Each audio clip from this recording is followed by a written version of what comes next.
हरिओम नमः शिवाय। श्रीमद् भगवद गीता अध्याय चतुर्थ श्लोक संख्या 2 चैप्टर 4 श्लोक नंबर 2। सर्वप्रथम श्लोक। एवं परंपरा प्राप्तम् इमं राजर्षयो विदुः सकाले नेह महता योगो नष्टः परंतप। श्रीमद् भगवद गीता गीता प्रेस गोरखपुर में अध्याय चतुर्थ श्लोक संख्या 2 का अनुवाद कुछ इस प्रकार से बताया गया है। हे परम तप अर्जुन, इस प्रकार परंपरा से प्राप्त इस योग को राज ऋषियों ने जाना, किंतु उसके बाद वह योग बहुत काल से इस पृथ्वी लोक में लुप्त प्राय हो गया। श्रीमद् भगवद गीता यथारूप में अध्याय चतुर्थ श्लोक संख्या 2 का अनुवाद कुछ इस प्रकार से बताया गया है।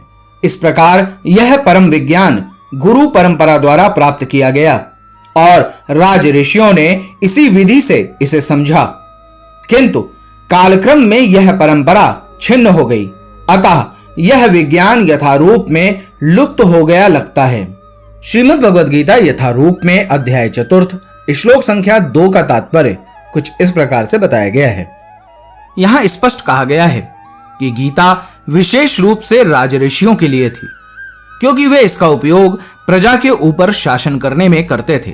निश्चय ही भगवद गीता कभी भी आसुरी पुरुषों के लिए नहीं थी, जिनसे किसी को भी इसका लाभ न मिलता और जो अपनी अपनी सनक के अनुसार, अपनी अपनी समझ के अनुसार विभिन्न प्रकार की विवेचना करते। अतः जैसे ही असाधु भाष्यकारों के निहित स्वार्थों से गीता का मूल उद्देश्य उच्छिन्न हुआ, वैसे ही पुनः गुरु परंपरा स्थापित करने की आवश्यकता प्रतीत हुई। 5000 वर्ष पूर्व भगवान ने स्वयं देखा कि गुरु परंपरा टूट चुकी है, अतः उन्होंने घोषित किया कि गीता का उद्देश्य नष्ट हो चुका है। इसी प्रकार इस समय गीता के इतने संस्करण उपलब्ध हैं, विशेषतया अंग्रेजी में, कि उनमें से प्रायः सभी प्रामाणिक गुरु परंपरा के अनुसार नहीं है।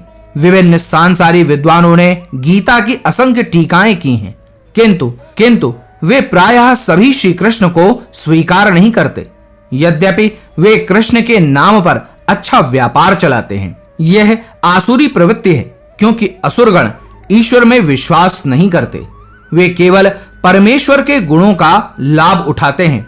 अतएव अंग्रेजी में गीता के एक संस्करण की नितांत आवश्यकता थी, जो परंपरागत गुरु परंपरा से प्राप्त हो। प्रस्तुत प्रयास इसी आवश्यकता की पूर्ति के उद्देश्य से किया गया है। भगवद गीता यथारूप मानवता के लिए महान वरदान है, किंतु यदि इसे मानसिक चिंतन समझा जाए तो यह समय का अपव्यय होगा। हरिओम नमः शिवाय। अब आप मेरे साथ बोलिए, हरे कृष्ण कृष्ण कृष्ण हरे हरे, हरे राम राम राम हरे हरे।